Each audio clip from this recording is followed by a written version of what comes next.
I want to bring in Dr. Annie Andrews to our conversation. She's a pediatrician, a pediatric firearm injury expert, and importantly for this conversation, a senior advisor at Everytown for Gun Safety. Annie, as we witness and learn new details about the situation taking place there in Winder, Georgia at Appalachia High School, you note that guns have become the leading killer for young people, the leading killer of young people in this country. What are we not doing to avoid these headlines from the wall-to-wall coverage and the attention as they happen again at the start of another school year? Yeah, thank you for having me. First of all, my heart is with the families in Georgia that were affected by this tragedy. We are still learning what happened in Georgia today. But you're right, this is a public health crisis that should transcend our divisive politics. But where we sit today, Georgia has the 46th weakest gun laws in the country. There are solutions to this public health crisis that the Surgeon General outlined, and those include common sense gun laws like secure storage laws that require that adult gun owners keep their guns securely stored so they can prevent child access. Laws like universal background checks and red flag or extreme risk protection orders. All of these common sense laws are supported by the vast majority of Americans and reduce the incidence of unintentional shootings, youth suicide, and the tragedy that occurs when guns show up on school grounds. I am a pediatrician, but I'm also a mom of 3 school children, and my heart breaks every time I see these headlines. But the reality in America is back to school season is school shooting season. And until we elect lawmakers who have the moral fortitude to act in conjunction with what the majority of Americans want, we are going to continue to see these headlines day after day in America. Back to school season is school shooting season. Let that just sink in for so many Americans as we watch this headline here. Annie, I want to ask you, Dr. Andrews, specifically about the trauma. Obviously, there are those who are physically injured in a shooting like what took place here today, but there are also so many other students. At this school alone, 1,900 students go to school on that campus. Many of them obviously won't have been directly affected by it, but they will have been mentally affected by it as they have to sort of marinate in the madness that they saw or experienced or are learning about on their own campus. What is that trauma? What is the impact on this generation of students? The ripple effect of these tragedies is truly immeasurable. Every child that was in that building, every family member of every child that was in that building, every child in that school district, every child in this state, and frankly, all 73 million children in this country are affected by this preventable public health crisis. We have robbed our children of a sense of physical and psychological safety in one of the places where they should feel the most secure. Just last week, when my 12-year-old went back to middle school, she told me her number one fear is school shootings. We have failed our children so deeply and so devastatingly on this issue, but we have a chance to change course. If we start electing leaders who care more about America's children than they care about the gun industry and the gun lobby, we can right this wrong, we can pass common sense gun laws, and we can protect America's children in every community in this country. Dr. Andrews, you talked earlier about how Georgia has the 46th weakest set of gun laws in this country right now. What in particular, if you can identify, are they not doing in Georgia that some states are doing that have helped better protect those communities? The top 3 things are they have not expanded background checks, they don't have a secure storage law, and they don't have a extreme risk protection order or a red flag law.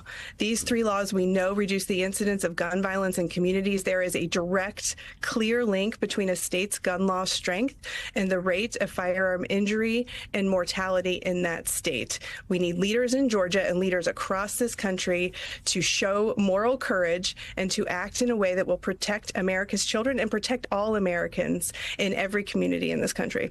Again, about 15 minutes shy of 1 o'clock on the East Coast right now. We are watching the situation as it continues to play out in Winder, Georgia, where at least 2 people have been killed, according to law enforcement officials.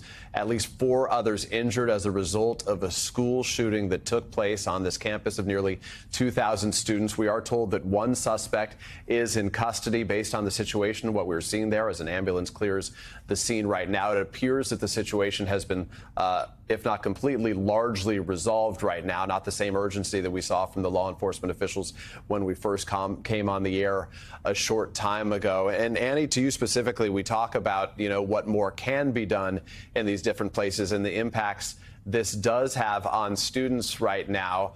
I'm struck about what families, what this conversation among families is supposed to sound like. You talk about how we have failed our students right now. I remember being at the Democratic National Convention only a matter of weeks ago, and they had a moment where there were many individuals up there who had been impacted by gun violence in this country. Among them, of course, the now very well-known former Congresswoman Gabby Giffords. And I was in the crowd near the California delegation. I saw a woman effectively wiping a tear away from her eye. I introduced myself to her, and she shared with our live audience in prime time that night her experience as a school teacher and a mom and the real fear she has right now. I was reading as you were speaking that a majority of K-12 teachers in this country, 59% of kindergarten to 12th grade teachers in this country, say they are worried about the possibility of a school shooting taking place on their campus. Nearly 1 in 5 say they are deeply worried. They are very concerned about this. This is, at this point, it is a foregone conclusion that there will be more shootings, that we will see certainly dozens more before the end of this school year. That's right. And until we change our gun laws, this is the reality we are facing and the reality that we have designed with gun laws written by the gun lobby in this country for America's children. Yes, America's teachers are concerned about this. In my school district in South Carolina, we have Stop the Bleed kits hanging on the wall, but we struggle to allow the district to distribute gun locks to our patients. Tell us about that, the Stop the Bleed kits. I remember growing up as a student in California where our drills, what are now school shooting drills, for me was an earthquake drill, right, where you had a flashlight and an extra sweatshirt and you hid underneath your desk in case there was an earthquake one day. Now these classrooms have Stop the Bleed kits and other preparations taking place. What exists in campuses? What is that even? Is that some way to sort of just physically just to wrap an arm if it's shot or something like that until paramedics can arrive?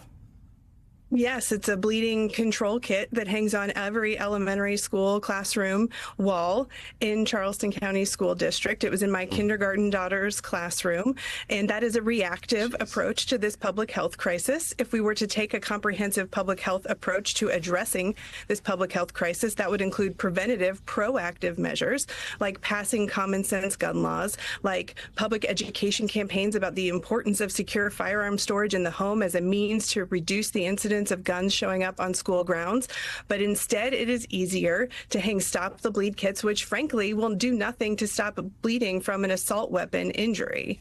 It makes some people feel better, but it is not addressing the root cause of this problem. And as a pediatrician who works every day in preventative measures to protect the children of this country, it is infuriating that politics has so deeply infiltrated this conversation that we have lost the thread. And as a result, our children are suffering. Children are being shot across this country every day. School shootings make the headlines, but it is the daily community violence that affects far more children in this country. It is youth suicide by firearm. It is unintentional shooting. Children as young as 2 can find an unsecured firearm and pull the trigger and shoot themselves or someone else. This is a public health crisis, and we need to act with the urgency that it requires. Dr. Annie Andrews, we really appreciate your perspective and your expertise on this issue.